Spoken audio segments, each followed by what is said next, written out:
Welcome to the latest update program. The topic of discussion is World Mangrove Day 2023. The International Day for the Conservation of Mangrove Ecosystem or World Mangrove Day is celebrated on July 26 every year. It aims to raise awareness of the importance of mangrove ecosystems as a unique, special and vulnerable ecosystem.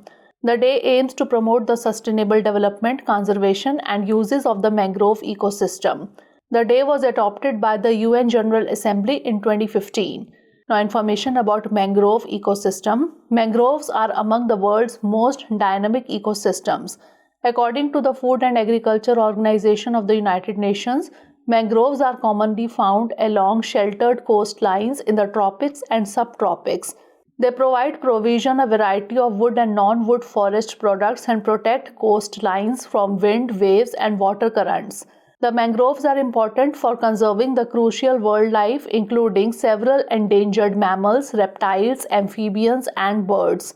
They also protect the coral reefs. In the latest report by Global Mangrove Alliance, an estimated 67% of mangroves have been lost or degraded to date, and an additional 1% is lost each year. There is an urgent need to conserve this ecosystem.